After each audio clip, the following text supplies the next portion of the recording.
your best man. It's an honour, and I really appreciate it. Thank you very much. We can swap soon. Robin? I was going to go on to thank everybody for coming, but it's been done a few times, so I won't bore you again, and I'll move on from that. But everyone's looking fantastic, none more so than Sarah. I think everyone will agree.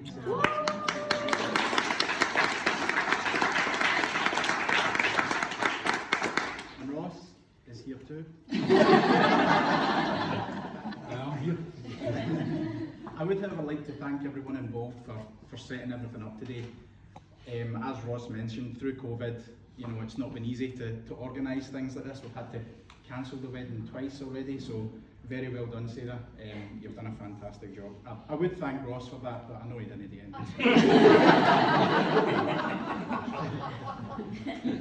So now that all that stuff is out the way, when I was thinking about writing my speech, I thought about having maybe some kind of projector with really embarrassing photos of Ross or something like that, but I decided against that for two reasons. The main reason, that would take the focus off of me.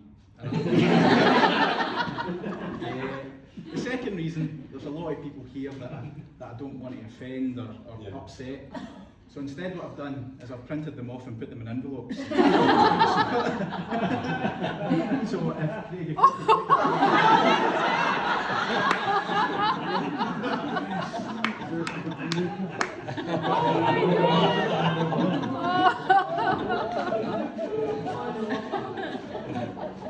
so you can get them out, have a wee peruse in case this speech isn't up too much. Brilliant idea.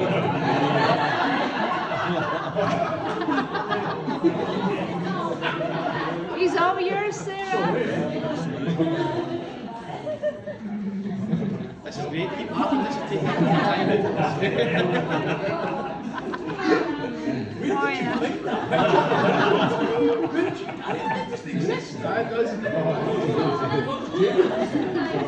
Jamie?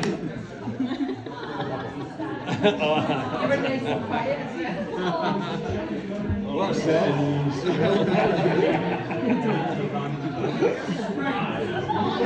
Oh, dear. I'm still rotting, yeah. So yeah, when guys, this was a bad idea to do the start of the speech, wasn't it?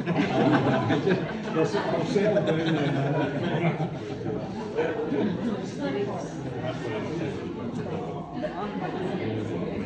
Superb. What a great idea, mate. What a great idea.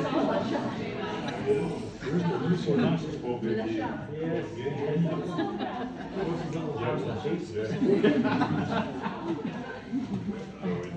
So again, when writing the speech, I thought to myself, I'm going to have a story to share with Ross as well. And again, I didn't want to offend too many people because I've got some stories about Ross. Spill them all. Spill them all. Later. But I've picked one that I think is not going to overly offend. It will offend some people, but it's really going to embarrass Ross, so we'll go with that. So, it started, the story starts, we were about maybe 16, 17, I don't know why I'm going to you don't know what I'm saying. 14. 16, 17, it was myself, Ross, I think you were there, Scott, and maybe Craig, you were definitely there, Craig. We were in my mum's house. Where's my wee mammy? There's my mammy. Hi, Mommy. We were in my mum's house and we were all in my room. I think we were playing video games or whatever. And Ross leaves the room. We don't think anything of it. Nothing strange about that. Going to the toilet, getting a drink, whatever. 10 minutes pass, still no sign of him. But we start hearing this cracking noise. It's like a really bad. So like, what the hell is he doing? Why? Where is this noise coming? So we investigate. Ever the adventurers we are, we investigate, and we hear it's coming through the toilet. The cracking noises in the toilet. So we get to the toilet, and we burst it open.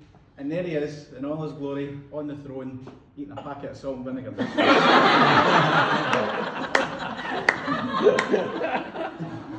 It was Ross's. Salt levels in it.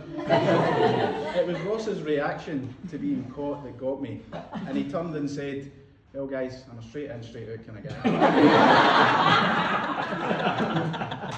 Is that true, by the way? Say that, yeah.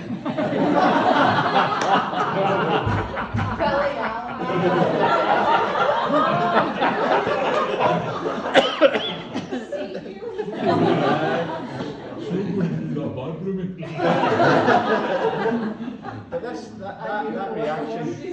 that reaction is just an example of Ross's character. Ross is he's an extremely resilient guy. Nothing seems to get him down. He's always happy, trying to see the brighter side of life, and that's one of the reasons he's one of my best friends. And that was the hardest thing to say. Believe it or not.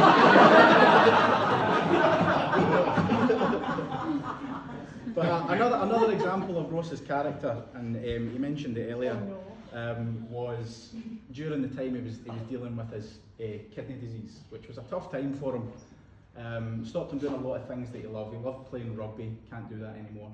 But testament to Ross, instead of moaning about it and moping, he just changed what he loved. So he started doing his weight training, he started doing Highland Games, the transplant games, and he's loved it ever since. But to give you an idea of our friendship, when Ross was going into the hospital for his kidney transplant with his dad, it was a pretty tough time. Everybody was worried.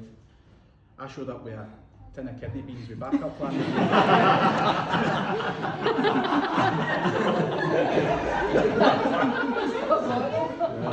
I'm pretty sure Robin got him a copy of Tractors Weekly for life.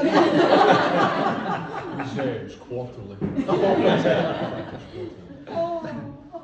But it's that side of Ross, that resilience, that see the brighter side of life, that's always been an inspiration to me. So thank you for that, Ross.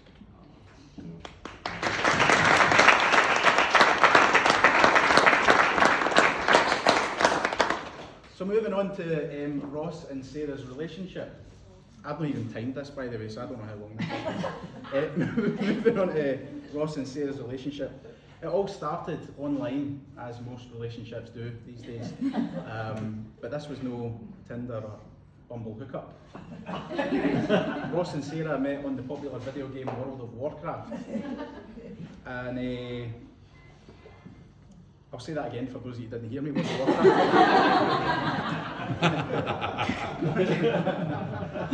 So when I imagine them meeting, I just think of Ross, Thunderhoof of Ironforge, meets the fair maiden of Silvermoon in a virtual dim-lit tavern. Is that how it went? Not far off the mark. But since then, when I see Ross and Sarah and I think about how they met, it reminds me of, you know, how compatible they are and that they are meant to be together. So it's been great to watch us through your relationship. It's great to be a part of it as well.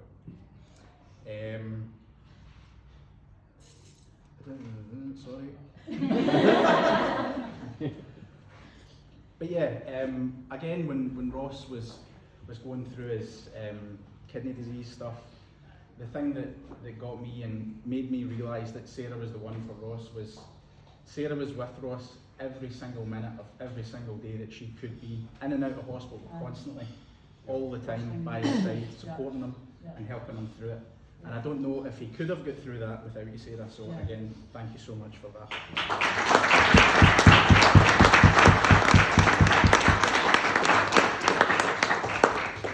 I, on the other hand, was not with Ross all the time because, like most of you probably, I got a running fucking commentary of it on Facebook.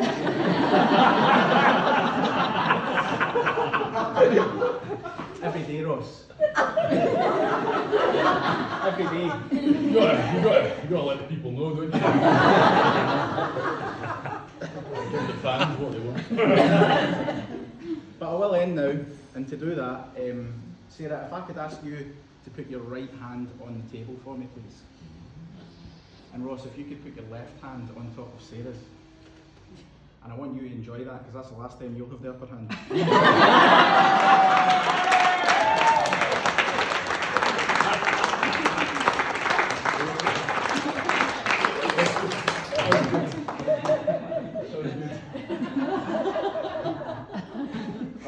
both very much.